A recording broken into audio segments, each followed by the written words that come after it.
یو داسې منظر چې دې سره کتو سره به ستاسو زړه له سکون ملو شي او سترګې به مو یخې شي. داسې منظر دی الله پاک موږ له په حقیقت کې وښیي. السلام علیکم ملګرو، جنید خان یم د خانه کعبې د غلاف حوالې سره در سره څه معلومات شریکوم چې خانه کعبې د غلاف جوړیږي کوم ځای کې د کم مټیریل لګي، د خانه کعبې د رنگ تور ولې دی، د خانه کعبې غلاف کله چینج کیږي، داسې قسم معلومات د ویډیو کې زه شریکوم. نو ویډیو مکمل وګورئ، د ثواب په نیت باندې کمنټ کې سبحان الله ماشاءالله ضرور لیکئ او د ثواب په نیت باندې دا ویډیو مخکې ملګرو سره شریک کړئ. راځئ د ویډیو مین ټاپک طرف ته راځو. د خانه کعبې غلاف ټول نه پیله خدا چې کوم جوړیږي کوم ځای کې دا په سعودي عرب کې د خپل فیکټری ده، الته جوړیږي. د حرم شریف منیجمنت دی د پر خپل سټاف ساتل دی چې هغه یې الته په فیکټری کې جوړي او هغه بیا وروړي دلته خانه کعبې د پاسه فکس کوي. د کې چې کوم مټیریل یوز کیږي هغه زیات تر مختلف ملکونو نه امپورټ کیږي، لکه د ریشم نرم تار دی کې یوز کیږي، د چاندای تار باندې دی باندې څومره قرآنی آیاتونه لیکلي، د ریشم په تار باندې، د چاندای په تار باندې. ډېر خلک وایي چې دی کې د سونې هم څه مقدار مطلب استعماليږي.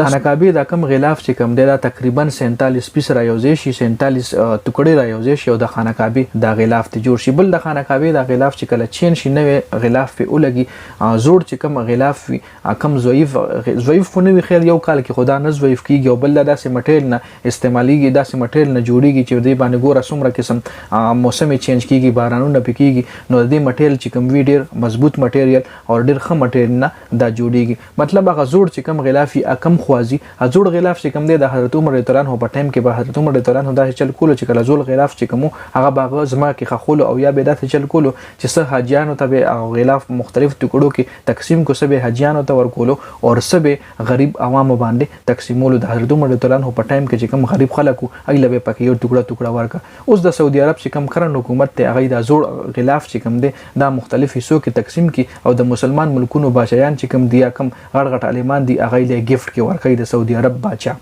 بل د خانه کعبې رنگ تور ولې ډیر خلک دا کوېسچن هم کوي. نو ما چې کوم انفارمیشن د دې باره کې کلیکټ کو نو ډیر علما کرام داسې وایي چې د خانه کعبې رنگ تور څه دی چې تور یو داسې رنگ دی چې دا ټول رنگونه ځان ته جذب کوي. که چېرې دا سپین رنگ وي نو دې له بچا ډیر ټایم نشو کتلی، خانه کعبې له بچا ډیر ټایم نشو کتلی او د خانه کعبې کتلو کې هم ثواب دی. داسې علما کرام دي، داسې صحابه کرامو چې بلاړه حج عمره به وکړه بیا به الته چې کوم ای ټایم تیرولو نو بس به خانه کعبې له مخامخ ناستو، خانه کعبې له به کتل. خانه کعبه چې کومه دا وایي دا سترګو یخ دی، نو دې د تور رنگ ذکر دی چې څومره هم ټایم ته ګوري نو دا ستا سترګې هم نه بریښي، سترګو باندې دا رنگ بد نه لګي. که چېرې دا رنگ سپین وي او په دې باندې نور پرېوته نو بیا به له چا ډېر زیات نشو کتی، ځکه هغه سپین رنگ چې کوم دی ریفلیکشن ډېر کوي، لایټ پې چې راځي هغه ریفلیکټ کېږي او تور رنگ چې کوم دی په دې چې څومره هم لایټ راځي هغه جذب کوي لکه ریفلیکټ کوي نه.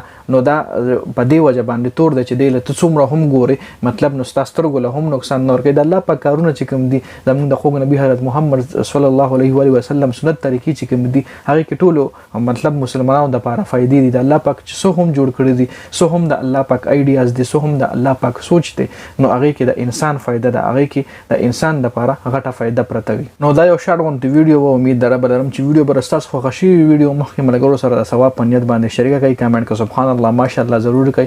ډیره زیاته مننه. جنید خان افیشل چینل هم سبسکرایب کړئ، پیج هم لایک کړئ. والسلام.